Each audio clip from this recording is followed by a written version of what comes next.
Salut à tous, bienvenue sur le Facebook d'AutoPlus pour un nouveau live avec cette fois un invité vedette en la personne de Jean-Louis Moncé, notre expert Formule 1. Bonjour Jean-Louis. Bonjour Géraldine, bonjour à toutes et à tous. Alors nous sommes en live et en simultané sur YouTube, j'ai oublié de le préciser. On espère que tout le monde va bien. Je veux juste m'assurer aussi que tout le monde soit bien connecté à nos comptes avec des petites alertes et bien liker notre page pour être alerté de notre prochain direct qui se fera avec Pascal Jettin, notre experte loi, et avec qui on parlera PV. Et si vous avez été pruné pendant ce confinement, elle pourra vous aider à obtenir gain de cause si cela a été fait hors des clous. Mais tout de suite, on parle de Formule 1, c'est ce qui intéresse tout le monde aujourd'hui. Et Jean-Louis, avec vous, cette première question, avant de prendre celle de nos internautes. Une saison sport automobile qui débute comme ça n'est jamais arrivé dans l'histoire de ce sport, on est d'accord? Non, jamais arrivé. Il y a eu des événements de suppression d'un ou deux grands prix au moment où il y avait la guerre entre ce qu'on peut appeler la FIA et la FOCA, qui était l'association des constructeurs, ce qui a donné après la FOM, Formula One Management. Là, il y a eu une guerre, un Grand Prix en Espagne a été supprimé, un Grand Prix en Afrique du Sud n'a pas compté, et quelque chose comme ça. Mais jamais à ce niveau-là. Mais ça, c'est complètement en dehors de la volonté de tous les participants de la Formule 1. Une question, Jean-Louis, comme ça, est-ce que on pourrait se retrouver avec, comme la saison de foot par exemple, avec une année complètement blanche, parce que là on annonce un départ de saison le 5 juillet en Autriche, mais concrètement on est sûr de rien. On est sûr de rien parce que tout cela dépend des gouvernements et non pas des écuries de Formule 1 et non pas de ceux qui font les calendriers. Ceci posé, si l'Autriche s'est avancée au point de dire que le 5 juillet, il pourrait y avoir le Grand Prix d'Autriche et qu'il est même sûrement organisé à huis clos pour les spectateurs, on sait déjà qu'on a une base. La deuxième base, c'est que la suite, c'est le 16 juillet, la Grande-Bretagne. Et il y a quand même 7 écuries sur 10 qui sont en Grande-Bretagne et je dirais même à quelques kilomètres de Silverstone du circuit. Donc là aussi, ça peut faire quelque chose de sérieux et de concret. Et puis après, on va devoir faire un autre calendrier. Mais ça, Géraldine, je ne vais pas m'avancer parce que les gens qui font les calendriers, ils sont des milliers dans le monde et avec des dizaines de logiciels. Ça, c'est un vrai métier, c'est pas le nôtre. Alors, la course de Silverstone, parce que vous en parlez, on sait que ce sera une course à huis clos. Ce serait aussi une première dans l'histoire de la Formule 1 ou pas du tout? Complètement une première. Je ne sais pas si l'Autriche a encore déclaré le huis clos ou pas. Mais Silverstone, oui, puisque les possesseurs de tickets savent que ce ticket ne comptera pas pour l'édition 2020 du Grand Prix de Grande-Bretagne, mais pour 2021 seulement. Donc, ça, c'est sûr, ça sera à huis clos. Mais ça, vous le savez, c'est la loi du sport moderne, c'est la loi de la télévision. Je sais bien que les spectateurs adorent être autour d'un Grand Prix, mais vous savez comme moi que business is business et que c'est les téléspectateurs qui comptent. Et là, donc, pas de souci que ce soit à huis clos ou pas, il faudra simplement adapter les images, parce que montrer les tribunes vides, ce n'est pas très amusant, mais c'est tout. Alors, ce huis clos, concernant les équipes, ça va consister en quoi pour eux? Est-ce qu'ils vont tous être testés avant d'arriver sur les circuits? Est-ce qu'ils sont déjà tous confinés les uns les autres et ils peuvent aujourd'hui se retrouver sans problème? Comment ça va se passer concrètement sur le terrain? Testés sûrement, ce sera la loi pour tout le monde et surtout, il y aura un nombre extrêmement réduit de participants. C'est-à-dire que quand vous avez une équipe, vous savez, 80 personnes sur le terrain, mais il y a le marketing, il y a les médias, il y a les journalistes, etc., etc. Non, ça sera simplement ceux qui travaillent, ceux qui mettent la main à la pâte, le patron, les pilotes et les mécaniciens. Donc tout le monde testé, ça c'est sûr. Et puis, naturellement, il y aura tout le système de couvre-feu qui sera mis en place pour éviter qu'on sorte à droite, à gauche et qu'on aille n'importe où. Ça sera vraiment cantonné. Il y a une question d'Agnès sur Facebook qui nous dit pas de frontières, c'est-à-dire qu'il n'y a pas des pays qui pourront refuser d'accueillir telle ou telle équipe parce qu'il y a un doute sur sa provenance et son éventuelle possession du virus?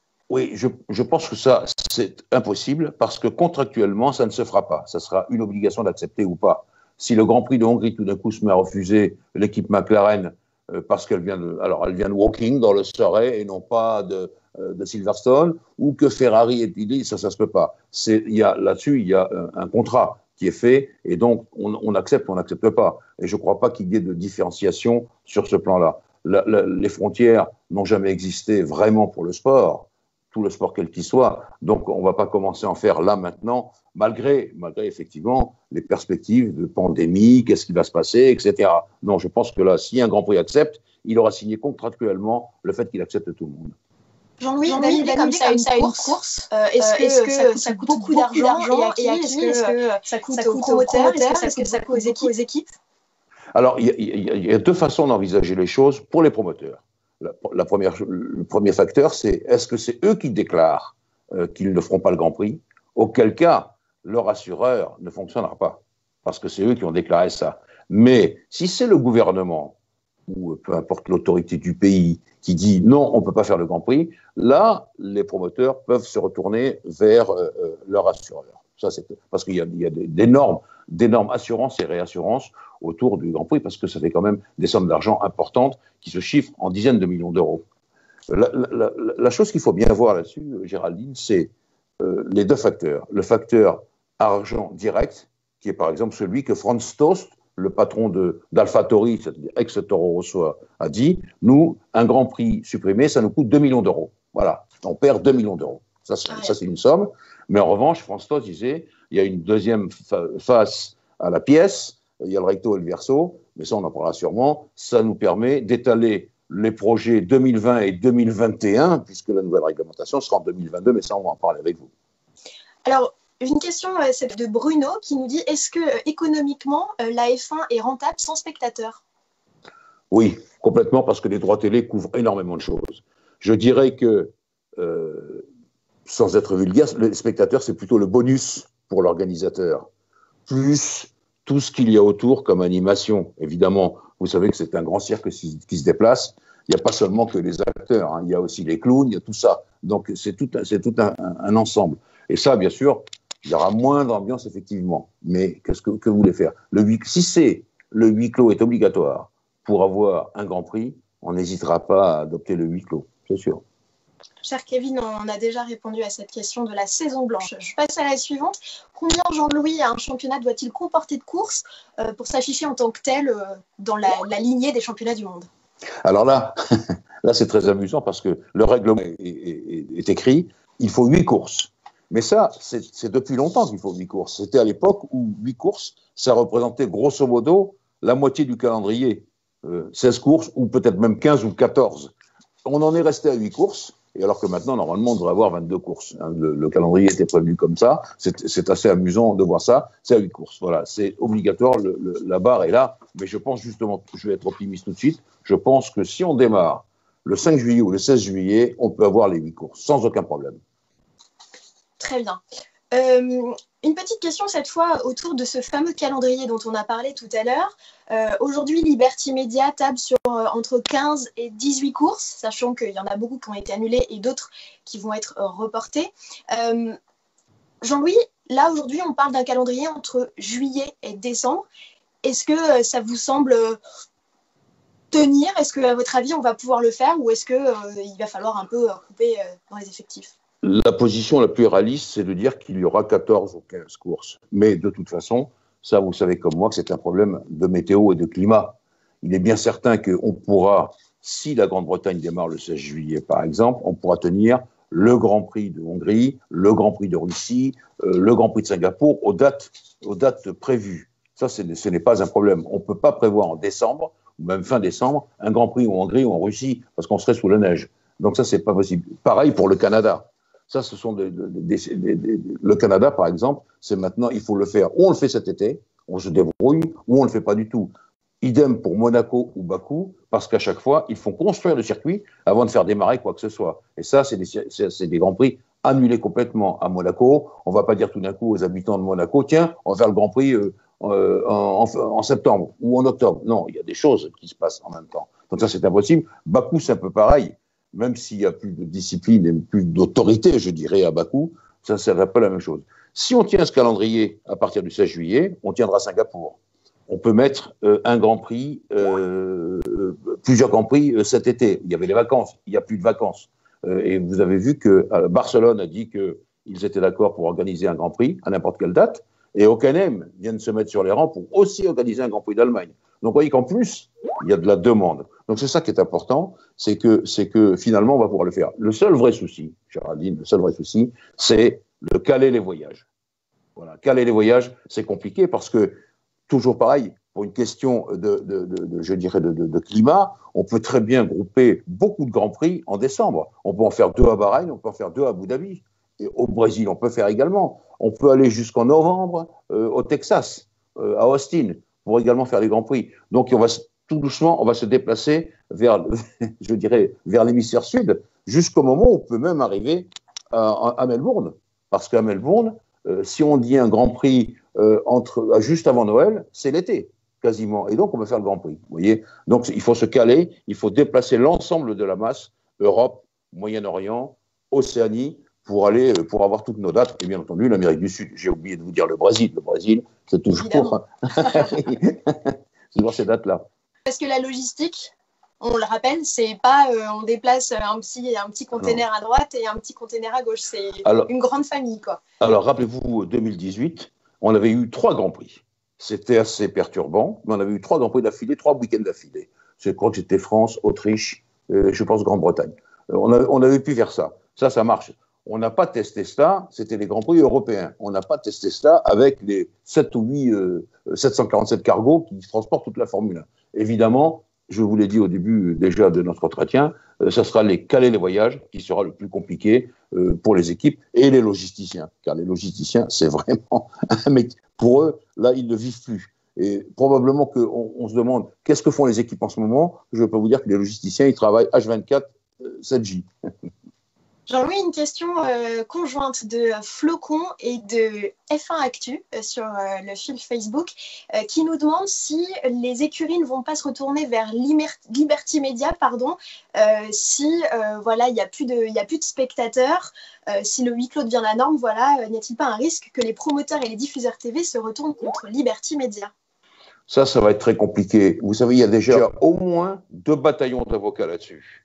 Je pense que ce qu'on voit au total de ça, si on prend la leçon de tout, c'est que la F1 est un colosse, mais un colosse au pied d'argile. Dès que ça commence à trembler, on voit qu'on court vers les catastrophes. Donc, en ce moment, du côté des Américains, comme du côté des avocats et des services juridiques des équipes, on se penche sur ça. Probablement qu'on ne tiendra pas très longtemps, avec des Grands Prix sans spectateurs. Mais là, c'est la nature qui dicte sa loi. Et ça fait force de loi. Donc pour l'instant, il n'y en a pas. Et puis peut-être qu'on va bientôt rétablir, dans des pays où on est tranquille, bientôt rétablir des spectateurs. Pourquoi pas? Mais là, je ne vais pas m'engager dans le domaine juridique, parce que ça, c'est beaucoup trop compliqué à la fois pour moi. Et puis que pour l'instant, on n'a pas encore là-dessus de notions très précises de ce que peuvent déclarer les uns, de ce que les assurances des autres peuvent demander. La question de F1 Actu, je l'ai un peu zappée, c'était sur l'histoire des prix en argent, comment ils seront attribués si le championnat n'est pas valide, par exemple. Si d'un seul coup, imaginons que la pandémie reparte de plus belle, la saison est annulée, comment ça va se passer?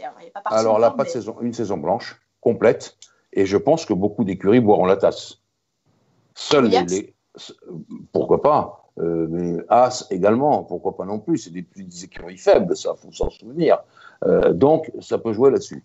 Mais je ne crois pas à ça. Moi, je pense qu'on va pouvoir avoir des Grands Prix. Je suis optimiste là-dessus. Pas la saison qu'on avait prévue, naturellement, mais ça peut redémarrer. Ou alors, il faudrait une catastrophe vraiment pandémique totale pour qu'aucun Grand Prix n'ait lieu. Sur le plan financier, on sait très bien que c'est la publicité, que c'est les retombées de la télévision qui payent les écuries, et vous êtes payés en fonction du classement du championnat du monde des constructeurs. S'il n'y a pas de championnat constructeur, il va falloir s'arrêter. Regardez qu'est-ce que fait le football. Le football, il vient de se retrouver. Il n'y a plus de championnat en France, en tout cas. Ça s'arrête. Voilà, oui, il va falloir se débrouiller. Il y a Maxime, Jean-Louis, qui pose une question et qui nous demande si, comme dans les années 60, certaines équipes seront amenées à vendre leur monoplace pour pouvoir survivre. Alors ça fait des années qu'on en parle, et le débat est simple. Le débat, c'est est-ce qu'on a 10 équipes ou est-ce qu'on préfère avoir 3 Ferrari, 4 McLaren, 5 Mercedes, puisqu'on vend des châssis pour d'abord gagner de l'argent et puis pour que les écuries et les pilotes puissent courir. Voilà, ça c'est un débat qui existe depuis longtemps et je ne l'ai pas tranché. Moi, personnellement, je suis assez pour qu'il y ait plusieurs bonnes voitures plutôt que des voitures qui sont vraiment très loin dans le peloton. Vous voyez ce que je ne vais désigner personne. Mais si moi, on me donne 4 McLaren, 4 Ferrari, 4 Mercedes, ils peuvent faire démarrer le Grand Prix, je vais me régaler. Ah, la proposition est lancée, comme qui dirait. J'en reviens, Jean-Louis, au Grand Prix du Castellet qu'on a évoqué. Donc, il est officiellement annulé et pas reporté. Pourquoi les promoteurs ont décidé de ne pas essayer de se caler une petite date au championnat parce que bon, le temps est effectivement un peu plus doux qu'en Russie au mois de décembre chez nous, même si on peut avoir de la neige. Oui, Géraldine, quand il y avait des essais au Castellet en hiver, c'était pas si amusant que ça. Mais ceci posé, écoutez, déjà, l'an passé, ils ont eu un sérieux problème de spectateurs. Il faut dire, on ne va pas se voiler la face. C'est vrai qu'ils ont perdu de l'argent là-dessus, malgré toutes les déclarations de nos amis politiques autour de la région Provence-Alpes-Côte d'Azur. Mais repousser le Grand Prix à un an, ça demande une meilleure ça offre une meilleure préparation, ça offre d'autres idées à venir, et puis voilà, et puis d'économiser de l'argent. Après tout, pourquoi pas. Donc se retrouver d'un coup comme ça, pour ouvrir la saison, en plus c'était l'ouverture de la saison, je vous le rappelle, hein, c'était très compliqué. Je pense que c'est une solution sage et qui va porter ses fruits pour le Grand Prix de France en 2021. Voilà. Bon, mais on croise les doigts pour ce France 2021. Je fais une petite parenthèse sur les 24 heures du Mans parce que c'est finalement la seule épreuve, la seule compétition automobile auquel on va pouvoir assister finalement en France. Elle est prévue les 19 et 20 septembre après avoir été reportée. On sait que le gouvernement a annoncé que les événements sportifs d'ampleur ne se tiendraient pas avant ce mois de septembre. Est-ce qu'on peut avoir des doutes quant à la tenue des 24 heures du Mans, Jean-Louis, selon vous, si d'un seul coup le gouvernement changeait son fusil d'épaule et annonçait définitivement plus d'événements sportifs jusqu'à la fin de l'année? Historiquement parlant, on a déjà eu les 24 heures du Mans reportées, notamment en 1968, à la suite des événements. Donc ça, on voit que le Mans, la CO est assez costaud, peut arriver à ça. Maintenant, ils ont décidé de reporter la course en septembre. Je ne vois pas pourquoi on aurait le Tour de France qui démarrerait fin août à Nice et qu'on n'aurait pas les 24 heures du Mans en septembre. Alors franchement, ça serait une hérésie totale. L'un et l'autre sont deux grands événements du sport en France. Il n'y a pas de raison du tout qu'on sacrifie l'un pour l'autre. Surtout que quand on parle du Tour de France à Nice, ça a été évoqué, le Tour de France, il va s'installer à partir du 24-25 août à Nice, pas septembre. Il y aura déjà 5-6 jours d'avance, donc je ne vois pas pourquoi on ne pourrait pas tenir les 24 heures du Mans en septembre. Le seul souci qu'on ait, ça c'est un souci de concurrence, mais c'est déjà arrivé. Supposons qu'en septembre, on mette l'Italie, Singapour, qui restent au niveau où ils sont et qu'on ajoute un Grand Prix, effectivement, ça peut être un peu plus compliqué, mais sinon, non, il n'y a pas de raison. Il n'y a pas de raison, je pense que le Mans peut avoir lieu. Nos amis des Fins Actu qui sont très présents dans les commentaires nous disent que Williams a mis en gage son écurie et sa flotte historique en échange d'un prêt de la part du papa de Latifi, le nouveau pilote de l'écurie. Alors, est-ce que vous pensez que le milliardaire, Jean-Louis, va prendre le contrôle de l'équipe? Ça, c'est le risque. C'est le risque. Alors, c'est d'autant plus facile que Williams est coté en bourse. Donc, il y a des manœuvres possibles qu'on ne pourrait pas avoir normalement. Ça, c'est vrai. Mais le papa Latifi, je le connais un peu. C'est pas du tout... on va pas du tout croire que Latifi, c'est un fils à papa. En réalité, le papa, il a gagné beaucoup d'argent. Et c'est un gars... Vous parlez aux Canadiens du père Latifi, ils sont admiratifs. C'est un gars, il est parti de rien. J'oserais dire chauffeur de taxi pour aller à milliardaire. Donc, non, mais c'est ça qu'il faut voir. Et donc, ils prennent l'argent, oui, bien sûr, comme ça, il pourra faire courir son fils, et pourquoi pas. Mais bien sûr qu'on prend ce risque. Qu'est-ce qu'a fait, comment il s'appelle, Laurent Stroll pour Aston Martin? Voilà, hop, il a mis l'argent dedans et tout, c'est ce qu'on voit en ce moment. Et donc, ça peut effectivement arriver, il peut y avoir des changements de main, mais là-dessus, effectivement, on peut avoir des regrets pour la famille de Frank Williams, pour Frank Williams même, mais si l'équipe Williams, telle qu'on l'a vue dans le passé, continue sa route, moi je serai le premier content, peu importe le propriétaire. Parce qu'au moment où on parle de la course, au moment où les voitures sont alignées sur la grille de départ, personne ne s'occupe du propriétaire, personne. Tout le monde est là, regarde les voitures et les pilotes, pas les propriétaires. Bon. Une petite question, Jean-Louis, toujours à propos des équipes. Qu'est-ce qu'elles font pendant cette période de confinement? On sait que les usines sont fermées, mais qu'est-ce qui se passe? Ah ben alors, comme pendant les vacances, rien. Alors, Géraldine, vous imaginez quoi là? Non, rien. Non, bien sûr que tout le monde est sur les ordinateurs. J'ai parlé des logisticiens tout à l'heure. Les gens du marketing, il faut qu'ils trouvent des solutions. va falloir arranger la fin de la saison, faire plein de choses. D'ailleurs, je suis étonné que vous n'ayez pas parlé des courses de simulateurs, que je ne regarde pas parce que moi, c'est pas ça me plaît pas. C'est pas que ça me plaît pas, c'est un jeu, les courses de simulateurs. C'est un sujet que je voulais aborder un peu après.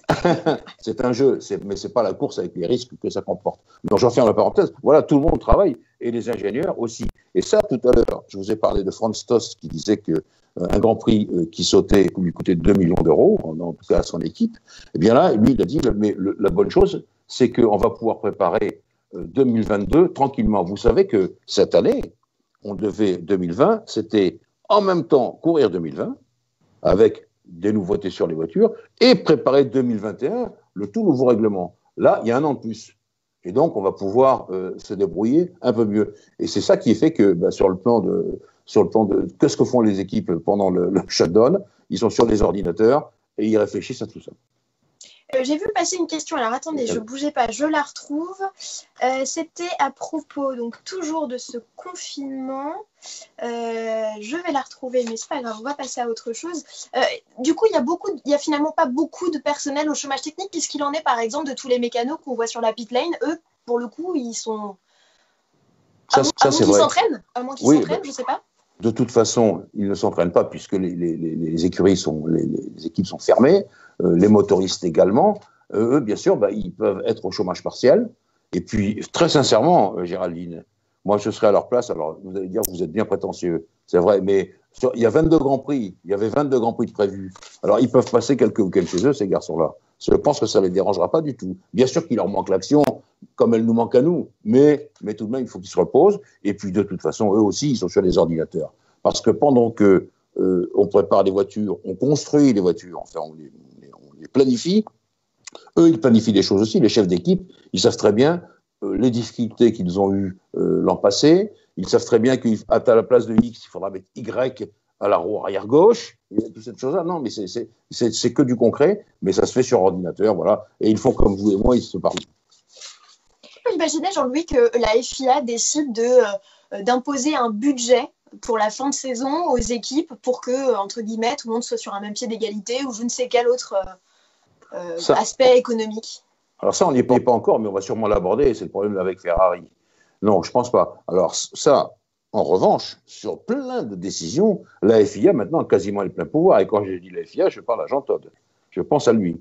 Ils ont voté cette espèce de loi qui fait que la FIA, en raison de X ou Y pandémie ou problème, eh bien, peut décider par vote électronique, de décider de ça ou de ça. Et d'ailleurs, c'est ce qui est arrivé, puisque le shutdown des équipes a été poussé à 69 jours, au lieu de, c'était au début 45 ou quelque chose comme ça, on dire, bon, de toute façon, vous ne travaillez pas, et on continue à pousser le shutdown jusqu'au bout. Ça, c'est la FIA qui décide, pas. Et c'est Jean Todt, avec les équipes, bien entendu, et Liberty Media, qui a dit, on va faire comme ça.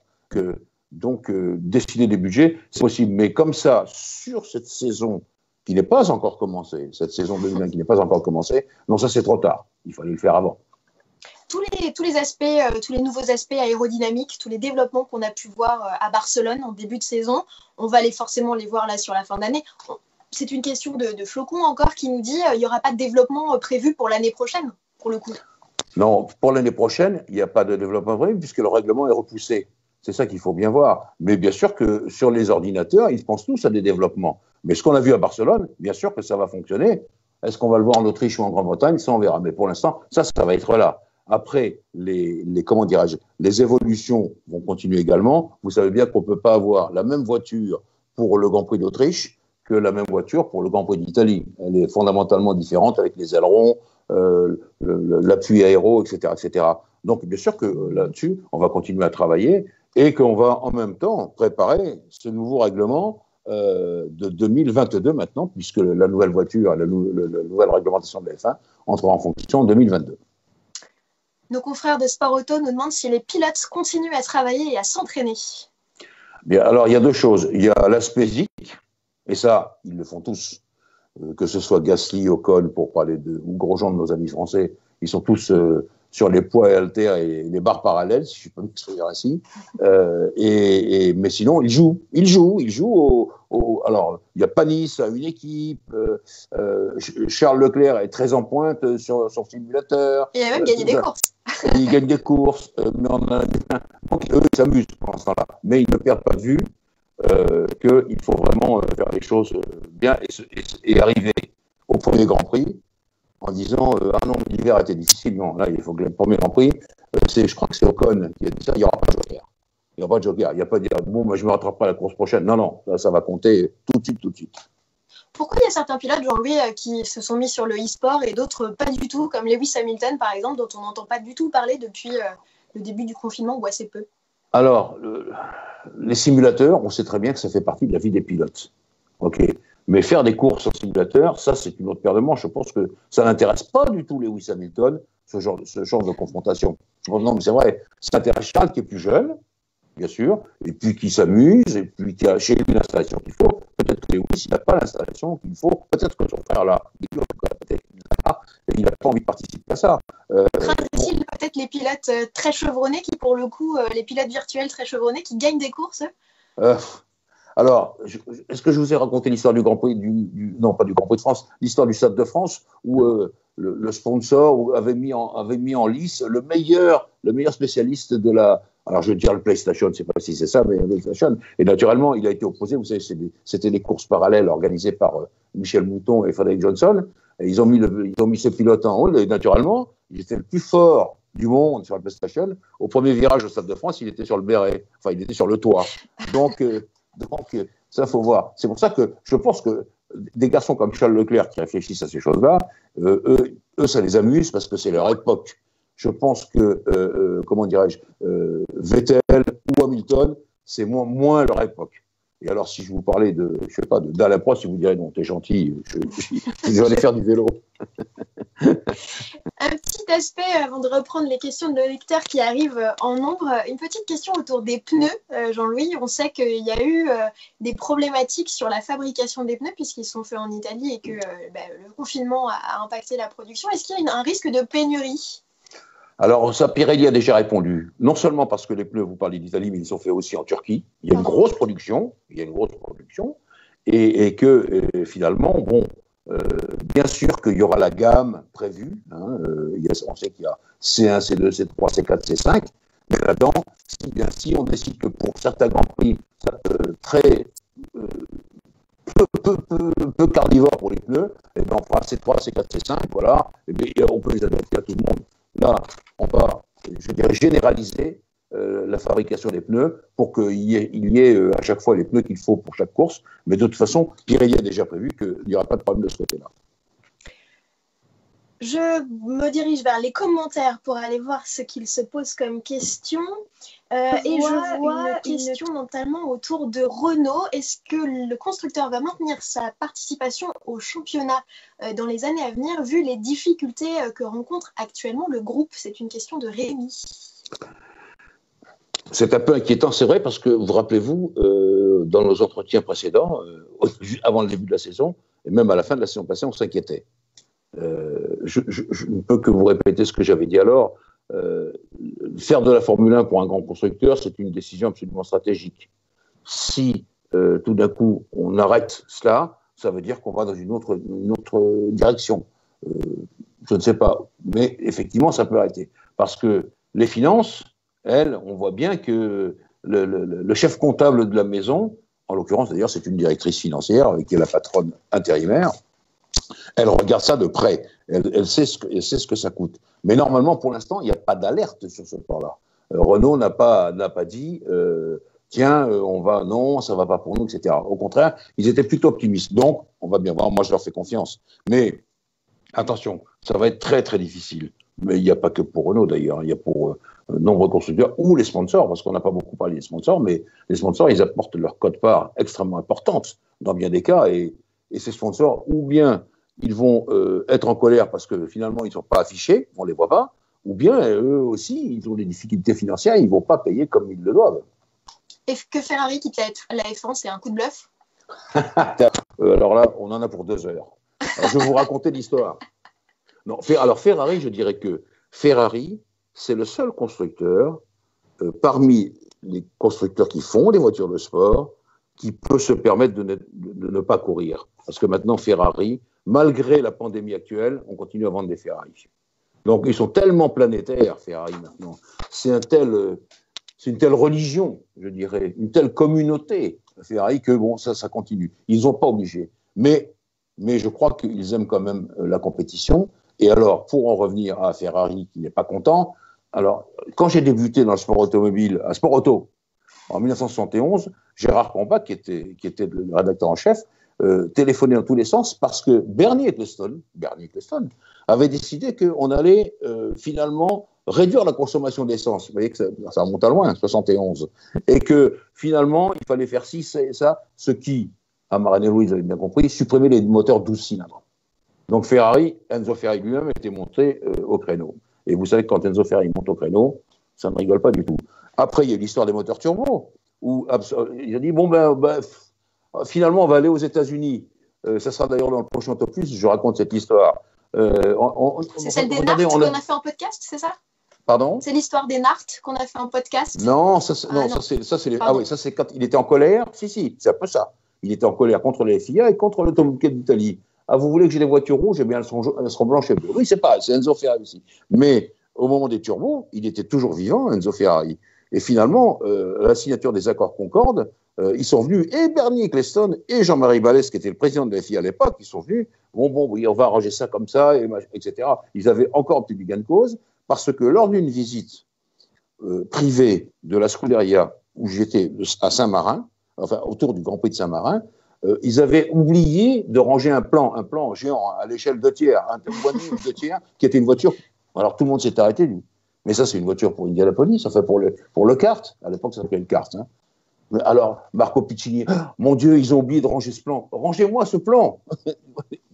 Il était en colère, mais c'est pas du tout, il l'avait fait exprès, pour dire, voilà, nous, on est prêts à partir aux États-Unis. Et pan, le problème avait été une nouvelle fois réglé. C'est ça l'histoire de Ferrari. Donc, quand ils menacent de quitter, je les connais depuis tellement longtemps. Mais, je le rappelle, un jour, ils peuvent le faire en disant, finalement, nous, on vend cette voiture et on a un gros marché aux États-Unis, on peut aller courir aux États-Unis.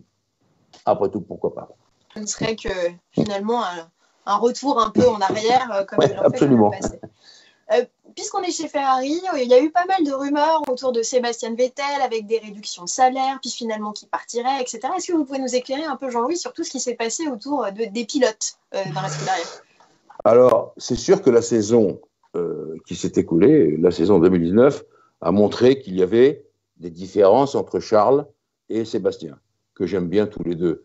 Même si Charles, c'est le bijou, hein, vous savez, la F1, c'est toujours comme ça, le dernier arrivé, c'est toujours celui qu'on aime le plus. Mais je pense, si on doit garder comme Ferrari les pieds sur terre, que pour l'instant, il y a d'autres problèmes à résoudre que s'occuper des pilotes et de ce qu'ils vont advenir, et de est-ce qu'on va se séparer ou pas. La stabilité dans une équipe, c'est extrêmement important. Ça s'appelle McLaren, Ferrari ou Renault. La stabilité. Et la stabilité, pour l'instant, pour Ferrari, c'est de garder et Vettel et Leclerc. Et donc, je ne crois pas que pour l'instant, il y ait des soucis à se faire. Alors, bien sûr, on interprète ceci. Ah, il y a eu un coup de téléphone là. Ah, mais j'ai vu le journal disait que. Non. Voilà. Pour l'instant, je pense que Ferrari ne sont pas complètement idiots. Ils vont jouer la stabilité. Donc, mercato au point mort pour 2021. Finalement, tout le monde va garder son lot de pilote?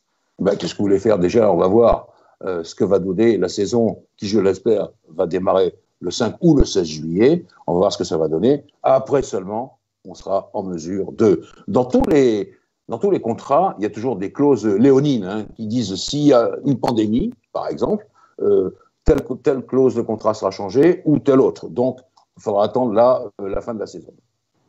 Alors, j'ai une question qui arrive en masse, alors du coup, je ne sais plus trop où donner de la tête. Il y a Loïc qui demande à quand le retour des Grands Prix de Formule 1, avec les pneus avant, que dit-il? À quand les Grands Prix de F1 d'avant, sans bouffer les pneus, en restant derrière? Enfin bref, grosso modo, c'est un peu le retour d'antan, avec éventuellement même carrément les ravitaillements en carburant. Alors, cette difficulté pour les F1 de se suivre et de se dépasser, je dirais un peu à l'abordage. On suit dans l'aspiration, on déboîte au freinage. Effectivement, c'était le problème de ces 10-15 dernières années. Tout simplement parce que les écuries se sont lancées dans des dépenses somptueuses sur les souffleries qu'il faut les amortir. Et donc, on en arrive à des solutions. Vous avez vu une F1 récemment, ça on dirait un porc épic. Il y en a partout des trucs. Et donc, voilà. Alors, bien sûr, ce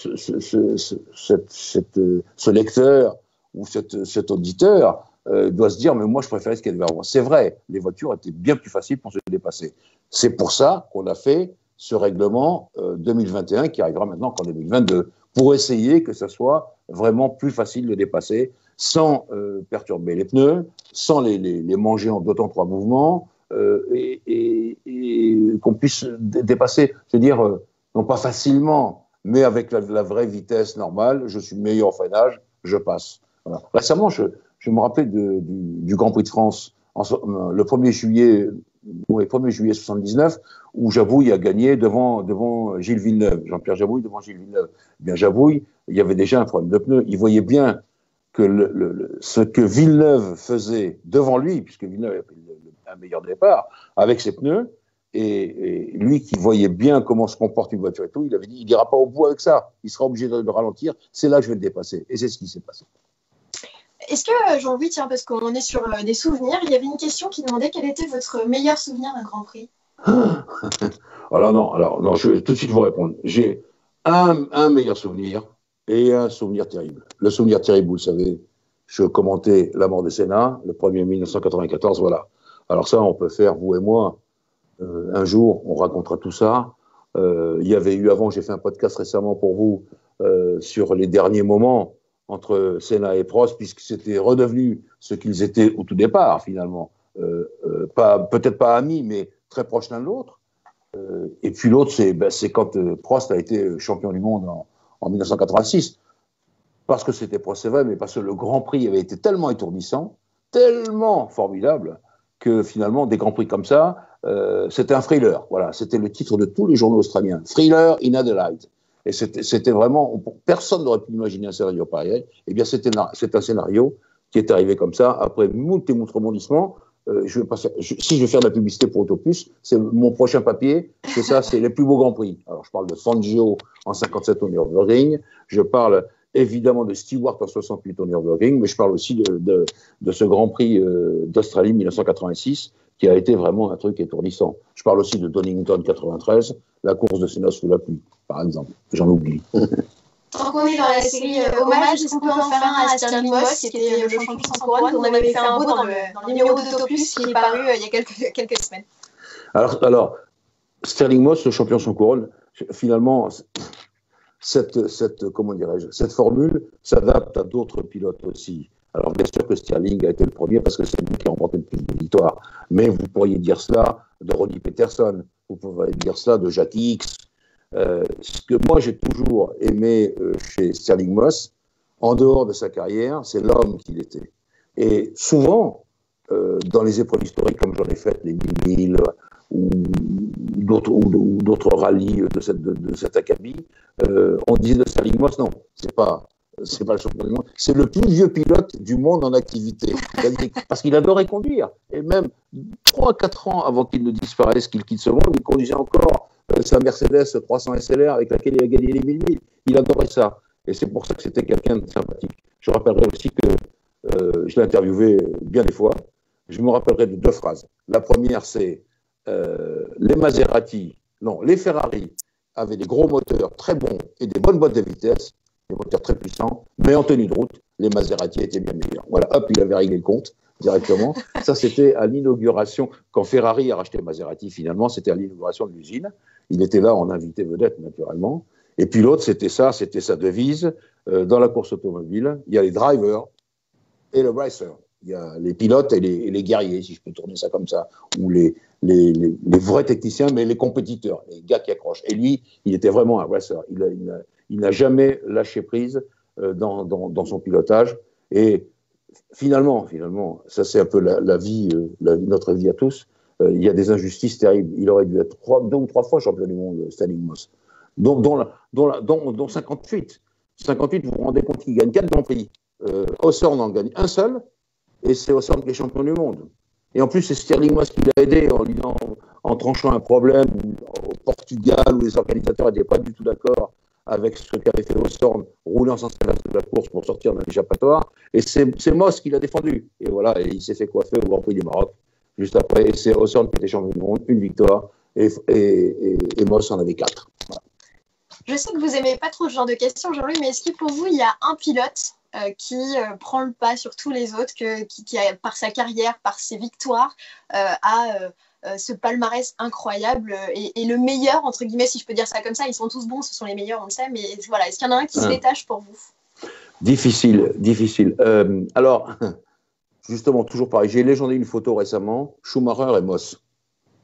Si loin par les titres, l'un 7 titres, Moss aucun titre, et si proche par le talent. Alors, pour ne pas, aucune susceptibilité, et pour vous donner la réalité des choses, moi, mon pilote préféré a toujours été, vous n'étiez pas né, Fangio. Parce que Fangio, dans tout ce qu'il a fait, dans toutes ses courses, il a toujours été absolument exceptionnel. Notamment, j'ai rappelé le Nürburgring 1957, mais il n'a fait que des courses absolument sensationnelles. C'était un type terrible. Il avait 46 ans quand il a gagné son dernier Grand Prix. Je ne sais pas si vous voyez, maintenant, 46 ans, vous n'êtes même plus à la retraite. Plus que ça. Non, c'est Fangio. Non, j'ai toujours aimé Fangio parce que cette époque-là, c'était bien plus compliqué la course. Alors, c'était moins technique peut-être, mais c'était bien plus compliqué. Déjà, Fangio, vous savez, il avait déjà ses volontés. Par exemple, chez Ferrari, ça n'a pas bien marché. En 56, il a quand même été champion du monde. Mais il voulait, à l'inverse de ce que voulait Enzo Ferrari, lui voulait ses mécaniciens. Il ne voulait pas 10 personnes qui s'occupaient de sa voiture, non, il en voulait 3. Ces 3 mécanos. Le reste, il voulait. Et c'était comme ça chez Mercedes. Les restes, il ne voulait pas qu'on touche à sa voiture. Et Enzo Ferrari disait, mais non, mais lui, il connaît les boîtes de vitesse, lui, il connaît les soupapes, etc. Et ça ne pouvait pas coller. Mais il a quand même réussi à imposer sa loi, et puis il a été quand même 5 fois champion du monde. Bon, franchement, qu'est-ce qu'on peut dire à son époque?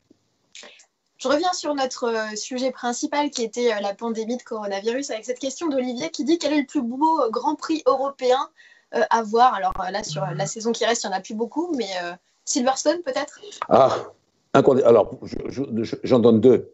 Je donne Silverstone et Monza. Alors, je pourrais vous dire l'un et l'autre pour l'ambiance. Malheureusement, l'ambiance, ça ne sera pas celle-là. Mais Silverstone, des courbes effrayantes, ultra rapide, très beau circuit, hein, avec vraiment, il faut de la tenue de route, il faut du courage, il faut l'enchaînement magnifique, Magod, Becquel-Chapelle, à plat, infernal. Et puis je mets Monza, parce que Monza, quand même, c'est l'expression même de la vitesse. Et donc, quand même, les Formule 1, c'est fait pour ça. Et je pense que dans ce qui reste, si on a Silverstone et Monza, eh bien, on aura déjà sauvé une partie du patrimoine. Alors, il y a Emmanuel qui nous demande comment suiviez-vous les exploits de Fangio, Jean-Louis, à l'époque? Parce que mon papa aimait ça. Tout simplement. Explique cela. Et ouais, voilà. Et moi, j'étais un abonné à l'Autojournal, parce que c'était le journal qui a été créé en 1950. C'était là le championnat du monde. Et donc, là, je savais déjà lire. Et donc, je regardais ça. Et donc, Fangio, on en avait tout le temps. Tout le temps. Alors, bien sûr qu'après, l'évolution aidant, il y a eu Clark, il y a eu Stewart, bien après, etc. Il y avait Moss, comme toujours. Tout à l'heure, on a parlé de Moss. Fangio, Moss, vous vous rendez compte de l'aventure que ça a été chez Mercedes, tous les deux. Je vous raconte une histoire que j'adore raconter. Donc, ils engagent pour 55, ils engagent Moss. Le Boer, le patron d'équipe, engage Moss parce que c'est le pilote le plus rapide. Avec Fangio, il a le meilleur du monde, il veut l'autre meilleur du monde. Il veut les deux. Donc, on est au Nürburgring, la Nordschleife, toujours 22 km. Et donc, Fangio monte dans la voiture, fait 3 tours, s'arrache et fait un temps. Et il a fallu une bonne partie de la matinée pour que Stirling Moss arrive à faire le temps et le dépasse. Ça montrait quand même qu'il ne connaissait pas bien la voiture, certainement, Stirling Moss, mais il connaissait bien le Nürburgring. Et là, donc, on va s'arrêter là. Et là, Neuboer, qui n'était pas le dernier des imbéciles, va voir Moss et lui dit, parle en italien.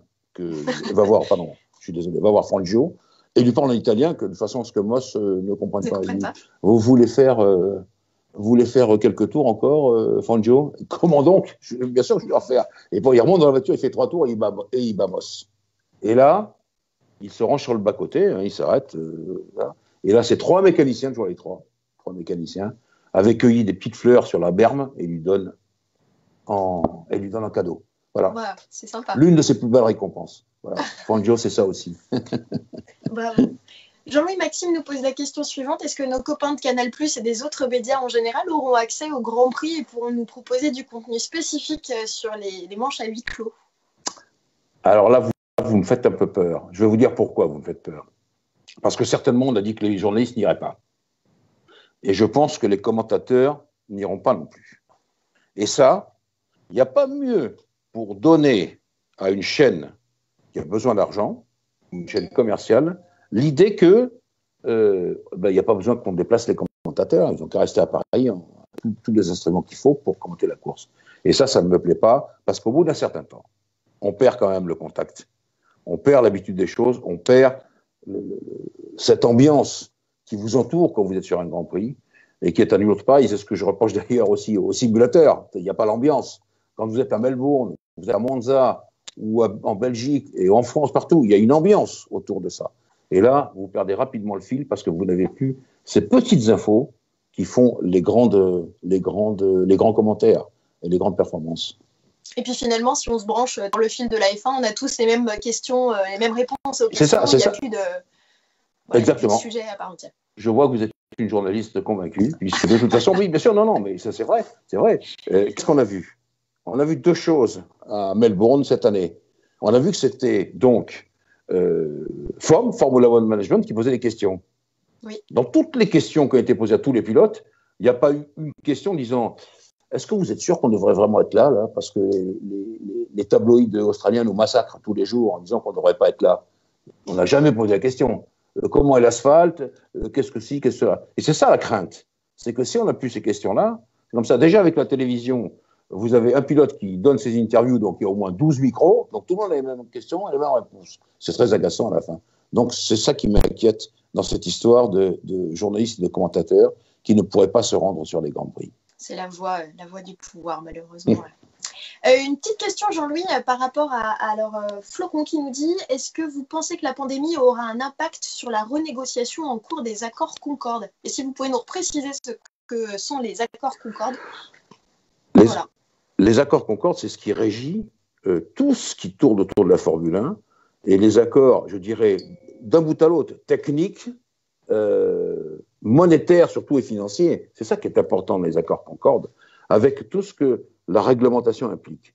Donc, oui, ça aura un impact, parce que je ne veux pas être un oiseau de mauvais augure, je veux simplement dire que on ne sera plus jamais pareil, ou en tout cas pendant des années après cette pandémie. Nous, on en est nos entretiens comme ça, hein, chacun séparé, chacun confiné, avec Ben, le caméraman que je remercie d'ailleurs. Voilà, on en est là. Qui gère la partie technique, oui. Et voilà. Et donc, tout ça, ça va changer. Donc, on sera plus comme avant. Alors, avant qu'on vienne à des entretiens en 2021 ou 2022, vous et moi, avec Ben derrière la caméra, il va couler de l'eau sous les ponts. Tout ça, ça va changer. Bon, j'en profite. Est-ce qu'il y a une autre question qui vient de me passer à propos des sponsors? Eux, en termes de visibilité, ils vont être impactés, mais pas tellement, puisque finalement, on va quand même les voir.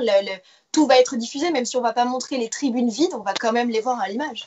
Oui, on verra les sponsors. Mais enfin, Géraldine, déjà, si on les voit 14 fois au lieu de 22 fois, c'est déjà un problème. Dans le contrat, ça fait plus de 2 tiers du contrat. Ça, c'est la première chose. Deuxièmement, je vous l'ai dit tout à l'heure, quand vous êtes sponsor, il n'y a pas seulement être affiché sur la voiture, il y a toute l'exploitation autour. Les invités que vous pouvez avoir, ça sert à ça, la Formule 1. Le paddock club, il ne sera pas non plus un truc. Ça sert à ça, c'est dire, tiens, je vais inviter 2-3 milliardaires pour les faire investir dans mon usine. Ils aiment la Formule 1, tiens, allons-y. Voilà, et on va discuter des contrats. Non, c'est ça qui va manquer. C'est ça qui va manquer, cette espèce de, je reviens à l'ambiance des Grands Prix. C'est ça qui va manquer tout le temps. Les sponsors, donc, ils vont dire, voilà, je vous donne moins parce qu'on nous a moins vus. Et puis, on n'a pas pu faire ci, et puis on n'a pas pu faire ça. Donc, moins d'argent. Une question par rapport, cette fois, alors c'est un peu hors de votre contexte, mais je suis sûre que vous avez une réponse.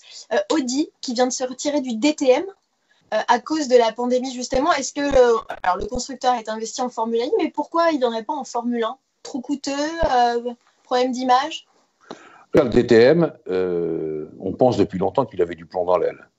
Mercedes, Audi, tout ça, ça coûte beaucoup d'argent. Vous avez vu une voiture de DTM récemment? C'est un drôle d'engin quand même. Hein. Je veux dire, ça peut courir les 24 heures du Mans sans aucun problème. C'est des voitures formidables.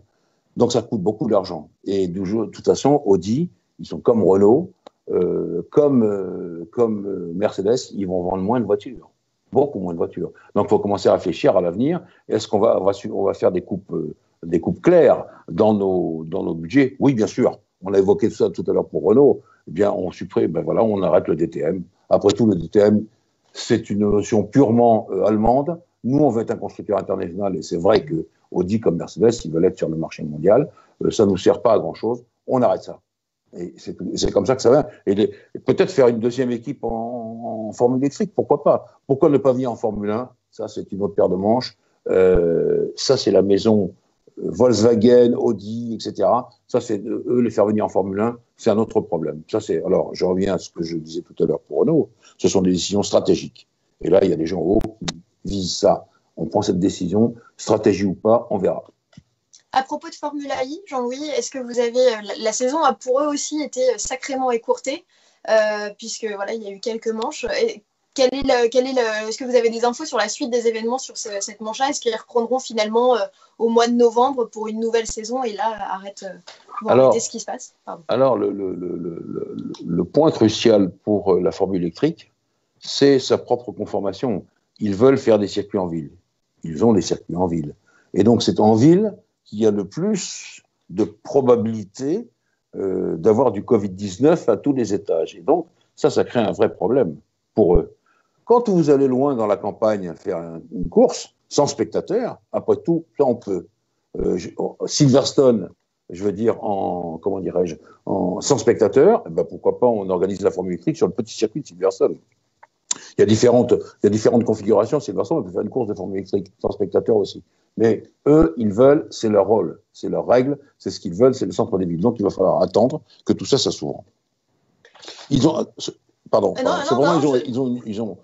dans leur malheur, ils ont une chance, c'est que leur saison bascule d'une année sur l'autre. Donc peut-être qu'en 2021, oui, ce sera mieux pour eux. On verra.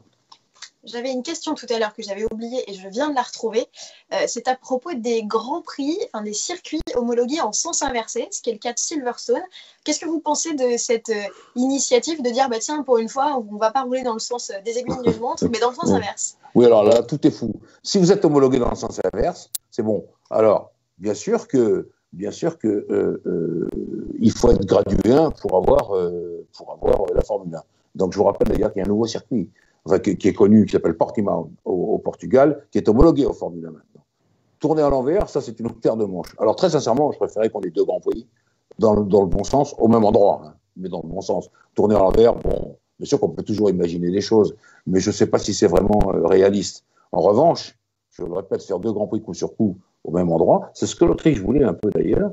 C'est pas mal, c'est pas mal parce que moi je me régalerais d'avoir deux grands prix de Silverstone. Ça ne me dérangera absolument pas. Bon, qu'est-ce que vous faites, vous, Jean-Louis, pendant cette période de confinement? Vous bossez beaucoup pour Autoplus tous les jours? J'arrête pas. Alors, bien sûr, je fais plus trop de F1, je fais de l'histoire. Alors, j'ai fait, d'abord, quand Bahreïn a failli avoir lieu, j'ai fait l'histoire de Bahreïn. Parce que Bahreïn, TF1 m'y avait envoyé, à l'époque, avant le Grand Prix, pour voir à Manama comment tout ça se construisait. Parce que Bahreïn, il y a une histoire au départ, c'est que Bernie avait signé, il construisait le circuit au royaume de Bahreïn, sauf qu'à un moment donné, le Grand Prix était à 9 mois, et puis 8 mois, puis c'était impossible. Et Bernie Ecclestone a envoyé l'un de ses bras droits, Philippe Gurdjian, va voir là-bas, va me régler tous ces problèmes-là, parce que là, on ne va pas y arriver. Et donc, pour voir tout ce qui se construisait, donc je suis allé à Bahreïn pour faire ce reportage qui est passé à la fois un peu au 20h TF1 et puis surtout à Automoto. Bon, après j'ai raconté l'histoire des Grands Prix un peu éphémères. Pescara. Alors, Géraldine, vous n'étiez pas née, c'était en 1957, Pescara. Mais bon, voilà. C'est des Grands Prix qui ont eu lieu une seule fois seulement. OK, Las Vegas, 2 fois. On est allé 2 fois à Las Vegas, et d'ailleurs, c'était au moins 1 fois de trop. Mais bon, et puis après, j'ai fait les circuits où il y a des Grands Prix qui avaient pignon sur rue, sont allés se fourvoyer sur un circuit. Alors, aux États-Unis, il y a eu Riverside et il y a eu Sebring, qui ont vu des Grands Prix de F1. Et puis il y a eu Dallas. Dallas qui était le circuit, je vais dire le mot le plus merdique que j'ai jamais vu. J'en ferme la parenthèse. Voilà. Bon, et après, qu'est-ce que j'ai fait? Après, j'ai fait Moss. Après, j'ai fait les plus beaux Grands Prix. Si, j'ai fait aussi quelque chose qui m'a beaucoup intéressé.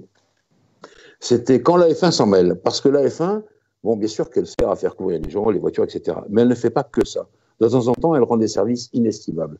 Les 2 services que je connais, il y en a un qui est important, mais qui n'est pas pour nous, c'est la régulation du trafic, je dirais, des avions au sol, ce qu'on appelle le taxiing, à Heathrow. Heathrow, premier aéroport d'Europe. Ça, c'est McLaren qui a réglé ça. McLaren, avec ses logiciels, ravitaillement, arrêt, on arrête quand, qu'est-ce qu'on fait, etc. Ça, c'est McLaren qui a réglé le problème. L'autre truc formidable, justement, c'est médical, c'est qu'un jour, comment dirais-je, des chirurgiens du Great Ormond Hospital, c'est l'hôpital pour enfants de Londres, voyaient bien qu'il y avait un souci entre la salle d'opération, enfin les blocs opératoires, et la salle de réanimation. Là-dedans, il y avait un problème de circulation, il y avait des problèmes, etc. Et 2 chirurgiens se reposant regardent un Grand Prix et voient un ravitaillement de Ferrari. Et l'un dit, mais pourquoi on ne leur demanderait pas, etc. Et Ferrari leur dit, bon, on va voir ça. Déjà, ils ont commencé à les inviter, tout le groupe bloc opératoire, etc., au Grand Prix de Grande-Bretagne pour voir comment ça se passait. Et ensuite, ils se sont mis à réfléchir. Et c'est eux qui ont fait la régulation. La régulation entre la salle d'opération, pour des gosses de 4-5 ans, opération en cœur ouvert, vous voyez, on ne peut pas rigoler, perdre du temps dans les couloirs. C'est eux qui ont fait la régulation de la circulation bloc opératoire, salle de réanimation, pour les enfants à Londres. Ouais, ça, c'est Ferrari qui l'a fait. J'ai raconté ça. Pardon. Et aujourd'hui, les équipes contribuent aussi en fabriquant des respirateurs. C'était le terme Mercedes dans la seconde. Ça m'a fait rire parce que ça, c'est quand même les motoristes de Mercedes. Dans la seconde, ils sont jetés sur le truc. Ils ont dit, bon, on voit ce que vous voulez, on va le faire. Hop, ils l'ont fait. Ça, c'était formidable. Qu'est-ce que j'ai eu ? PSA, c'est les volontaires des usines, des ingénieurs qui ont fait des groupes d'ingénieurs. Ils ont un nom. Ça s'appelle la réserve PSA. Donc, Peugeot Citroën qui sont allés chez Air Liquide pour arranger tous ces trucs-là. Ça, c'est formidable. Voilà, c'est ce que je voulais raconter. Voilà. Merci Jean-Louis. On arrive à notre heure de en direct. Merci d'avoir tenu tout ce temps avec nous. Merci à tous ceux qui nous ont suivis, à tous ceux qui ont posé des questions, qui ont réagi. Ça nous fait plaisir. Et je pense que voilà, plaisir de voir Jean-Louis et moi aussi, de renouer avec ces entretiens. Voilà. On aura peut-être l'occasion d'en faire d'autres, Jean-Louis, je l'espère. On verra. Voilà. En tout cas, merci à vous. Je remercie tous ceux qui effectivement nous ont suivis. Je vous dis à très bientôt sur le Facebook d'Autoplus, sur autoplus.fr, bien sûr, sur YouTube, enfin sur toutes nos plateformes pour nous suivre. Vous pouvez bien sûr liker, activer les rappels pour avoir les alertes en temps réel. Je vous dis à très bientôt à tous et puis à la semaine prochaine avec, je vous rappelle, notre invité Pascal Gétin avec qui nous parlerons loi. Salut, salut!